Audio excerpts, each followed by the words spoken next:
Phuthi, thank you for being here. Thank you. So when we started Next 3 billion Semafor during the UN General Assembly, on the sidelines of the UN General Assembly, the idea was that we really wanted to start a conversation about, literally about the next 3 billion who are coming online and how to think about them as people and some of the same sort of issues that Fran brought up there from Cisco, how you understand that they're vulnerable, how you understand that some training is needed, some development is needed, and just to understand what big companies that have an impact on, particularly for me on the continent of Africa, how they're thinking about it and how companies can partner together. So I've wanted to speak with you at Naspers for a long time because Naspers is a fascinating company for those who are unfamiliar with it. It is one of Africa's oldest companies. It started life as a newspaper company and evolved rapidly, and we'll get into some of that. And is at various points Africa's most valuable company. And we'll also explain some of the background to that, because that's also a fun, kind of really interesting story as well. So Phuthi, just talk us through the Naspers story, how you've got to where you are now and its role, particularly on the continent. Thank you very much, and good morning to everybody. So, as you rightfully say, we are a very old company. We're like 109 years old now. And one of the good things about the company is the fact that we have evolved with time. And so we started off as a newsprint business. And today we're a consumer internet business operating globally in about 100 markets. And we're servicing 2 billion consumers around the world. And our business is primarily focused on the global south. And so, issues around what affects people in the global south are of critical importance to us, and hence the focus on digital skilling. Because as was spoken about earlier, on the African continent, in Brazil, in India, in China, these are all areas where we need to be, where we are focused on ensuring that we're getting, digital skilling. But, in places like China and India, they're focused on AI. Mm-hmm. They're more AI-first countries, but for the African continent, is a lot more on the skilling part. And given the fact that when you look at the next 3 billion, that 50% of that will come from the African continent, yep, it's imperative that we get this youthful continent to be as digitized as possible so that they can be a part of the demographic dividend that is adding to AI and all of the developments that will be happening and that we see in our own organization as well, because we are an AI-first organization. Talk a little bit about how the company's various sectors have evolved, right? Because as you say, you're a consumer internet, but you're in retail, you're in so many different sectors. Yeah. Just talk a little bit about how that splits up. Yeah, sure. So our focus, the verticals that we focused on are food delivery. We are also in payments, and we are also in, what is it? Classifieds, and in classifieds as well. And, and we are, as I mentioned, in all of those, the countries that I've mentioned. And I can mention just some examples of some of those businesses. Our group CEO, Fabrizio Bloisi, started out actually running his own startup business. Well, that startup business today is working on 100 million orders per month. It used to be, the number one food delivery business in Brazil. Today, it's the number one food delivery business in Latin America. And he just recently became our group CEO. And in him coming in, he's brought in this very entrepreneurial culture, a culture that is very much focused on, being, very much reading and looking forward with respect to what's happening in AI. But all of our businesses are focused on AI. So, I've spoken about food delivery, but we are also, in payments in India, where we have our PayU business, and we are also in classifieds as well. Classifieds is mostly in Eastern Europe, but actually globally. And in many of these countries that we operate in, we are number one. We have number one organizations in all of those businesses. Did you acquire to in most of those markets that you're in, or did you start afresh in some of them? So the model that we follow is that we partner with entrepreneurs in all of the jurisdictions that we operate in. So if we are in Africa, we'll partner with an African entrepreneur and we'll scale up with them. So for instance, in the case of Fabricio, when he was running his business, he was having a startup and we partnered with him at that stage. In the case, it's different examples around the world, in India, in different, so we partner with entrepreneurs because they know the market, they understand the environment, and they understand their consumers. And so, we can't go into every single market and think that we understand those markets. You need to partner with the local people. And it's the same approach that we've taken with respect to digital skilling as well. We partner with organizations that are focused on the skilling. What we do is we provide the capital for the skilling, and they do the actual work. So it's in partnership with them that we're able to produce the young people. And I'm very proud of the fact that, of the young people, since FY22, we've spent $16 million on digital skilling in South Africa. And through that, we've been able to ensure that all of the young people that have come in, 90% of them are permanently employed in companies, whether it's been in banking or whatever sector it is, because we are in a position where, from a digital perspective, we require all the skills that we can get. And so, as we are training these young people, they can be placed into employment. When you think about investment at Naspers, just in terms of, you talked about the partnerships there, and I know that some of my interaction with Naspers in the past, with your colleague here as well, has been looking at Naspers ventures, yes, the corporate venture side. I mean, how key is that to the future of your business? And is it just focused internally in South Africa, or you look to other regions for that investments approach? Oh, our investment approach is global. So we look for the best investments that we can come across at the right price with the right partners, and where we are looking at the right approach as well. Because one of the key areas for us is sustainability. And so having partners who have the right ethos and approach to business is important to us. So we look at businesses across the world, and we come across a number of different transactions. We have a team that is primarily in San Francisco, but they're actually around the world. And they look at transactions around the world, and we are able to deploy capital as and when required. And fortunately, we're in a position where we have the capital to do are there any? I mean, you're primarily in consumer internet right now. Are you just focused on that, or are you looking at other sectors in particular in terms of the types of investments you're making? Well, all of the investments that we look at are very much in the world of AI. So it could be in food delivery, it could be in the classifieds, or it could be in payments, or it could be other sectors as well. But it is about just bringing in the right partners, the right businesses, and all of that. We're not married to any particular sector, but at the moment, those are the sectors that we're heavily invested into around the world. And long term, I just wanted to get a little bit more into the kind of sort of the long-term vision, because you clearly are very passionate about training.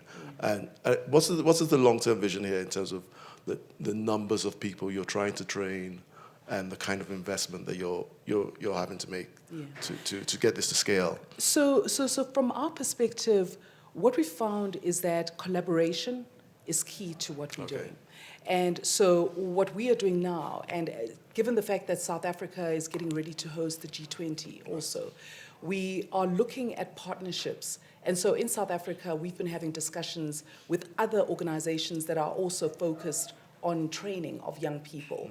And we're saying, instead of us kind of singularly running programs, perhaps in addition to what we as companies are doing, we can also have organizations where we have numbers of companies working together so that we can have more momentum, because we need to do this at scale. And so it's one of the discussions that we are currently having, looking at partnering together to be able to really do this at scale together. Because when you look at it, different different tech companies are looking at skilling of young people, but we want to be able to say, what can we be able to do together to really make a big impact What type on of that. companies?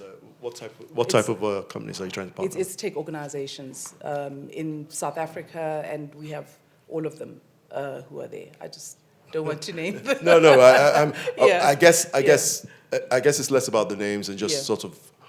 I think that's interesting that they're tech companies, but also wondering if there are other areas that you try to develop. But your focus is on digital skills, is your point, right? Absolutely, because that's the area that we operate in. So we are skilling in the digital sector because, I mean, we are focused on being able to get as many young Africans to be, active members in the world of AI, because that is where the rest of the world is going, and we need to make sure that African people are a part of that journey. And so we're very much focused on that. And I'm very excited about where we are going with this as well. Right. Yeah. And in terms of Africa, because obviously I'm the Africa editor for Semafor, and I'm also always thinking about, when I look at a company like Naspers, like the kind of impact you currently have, but could even have even more on the continent. How are you thinking? Just, I know you're the CEO for South Africa, but clearly you're in Africa. You're thinking about the continent all the time. How do you think about expansion or investments for Africa, or particularly sub-Saharan Africa? Yeah. Well, we're very interested in investments in sub-Saharan Africa. We currently have a presence in South Africa at the moment, but we are looking at the rest of. We've previously had a big presence in Nigeria, in East Africa, and then as with investments, you invest. Sometimes you have to divest, and so we are continuously looking at ways in which we can increase our presence on the African continent. And I think, with presence here at WEF and other engagements that we're continuously having, it creates the opportunity to be able to do that. I mean, there are discussions that I've been having as well with other partners that we can look at partnering with to be able to really do this more at scale. And, given the fact that we are hosting the G20, right. And South Africa is looking at this not from a South African perspective, but from an African perspective.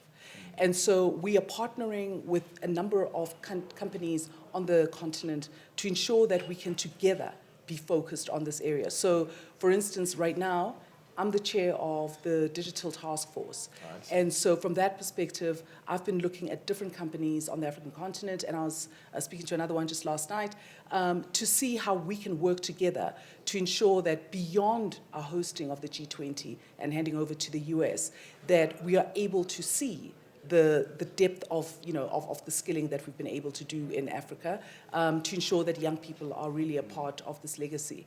And when we look at some of the emerging markets like India, China, what they've been able to achieve, Brazil, these are lessons that we can learn.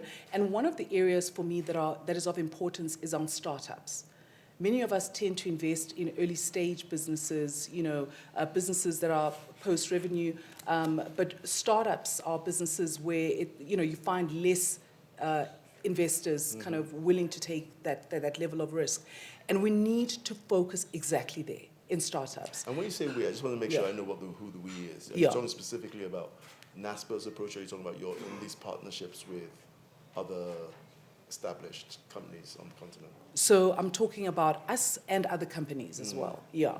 So, I'm talking about us as African companies. Right. And so obviously, given the fact that I'm talking about this, we would also be a part of that conversation as well. And so a need is required for us to be investing in startups, ensuring that these entrepreneurs, when they are coming with their ideas, that they have not only the capital, but also the support in terms of the knowledge of the industries that they're operating in, and partners who can actually be able to scale up with them. And so, that is something that I'm really interested in. And actually, one of the co-chairs that I was talking to about bringing on board, she was talking to me about a program that they've been running in India, where they've been able to support billions of young people their startup program. And so that is something that we are looking at to be able to do with her on the African continent. This partnership with other companies, is it an Africa-focused one, or is it?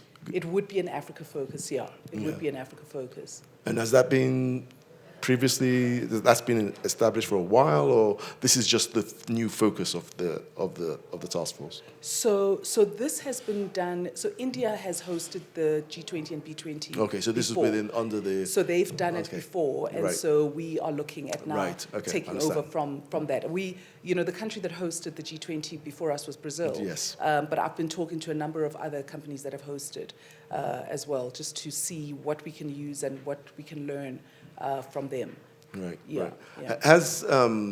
I think it's a really interesting point you make about investing earlier, almost pre-revenue, and whether, thinking about, I guess, some sort of framework on how you do this, at scale or with more companies, more partners.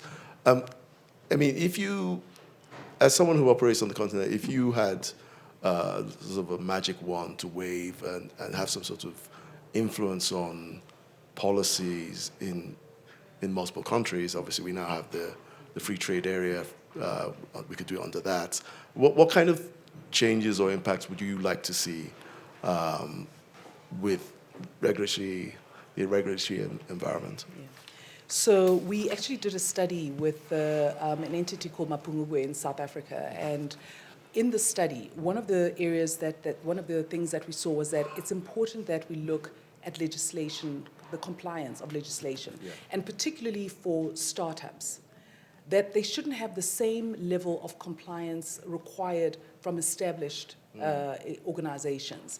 And so reducing regulatory compliance for startups is something that's critical, because these are entrepreneurs, they're starting up, they're trying to get this in place, and so, for them to have to comply with a whole host of regulations, and in South Africa, we have a lot of those regulations, and I mean, they are similar. It's similar also on the rest of the African continent. Yes, it is. And so we need to really have a different approach for these startup and early stage businesses, so that they can be able to scale. And then once they've reached a certain mark, then they can then start to comply with a number of these regulations. But I suppose, it depends on what we're talking about, right? Because you do want it to be fair. No, just because just because you're Naspers, you don't want a small company to just have a free run without. No, I think that's fair. I think it's really interesting to hear a company of your size even proposing that. Has there been are people welcome into this? Are you going country by country? What's the approach on this when you put out a report like that, and you want it to have some sort of impact, because you're not just putting it out for the sake of it? Well, it's always good to start at home. Yes. And that's exactly what we're doing. So we've started at home, engaging with our ministers. And one of the things that excites me about South Africa is this government of national unity, which was formed within 30 days. And that is something that has never been done anywhere in the world. And so with this government, you have people from different parties, political parties, working together. And so being able to engage with each and every one of them, they all come from different perspectives. It's been very helpful to test this type of idea with them. And we've been receiving a lot of support, where in fact we've had ministries coming and saying, we will work with you on this. So it's something that's important. We have a ministry called the Department of Trade and Industry and Competition. Yeah. And the minister there said to us when we spoke to him about, skilling, he said, I want to partner with you. Fantastic. So I'll put capital in, I'll get this division to put, capital into your entity, and let's, you put capital into it, and let's together look at ensuring that we're doing more of this. So it's important with all the ideas that we have, whether it's from a regulatory perspective, whether it's whatever area it is that we are working in partnership and collaborating with all of the different parts of our society to make sure that it is meaningful. But once we have it working in South Africa, we'll be able to then scale it as well and ensure that we can introduce it to other markets. But with each market that you come into, Africa, we often talk of Africa as if it's this it's one continent, but it's not one country. It's not one culture. It is so diverse. Yes. And so when I moved from South Africa to Mozambique, to Lesotho, to Nigeria, to, wherever it is that I'm going, it's all different. And so you need to have that approach of respecting the culture, the legislation, the manner of working in those different countries. And so, it's not all done in just one day, but it's a process. I know you were tight on time and had to go to another event, so I thank you very much for making the time to speak with us. Thank you. Thank you, Phuthi. Thank you.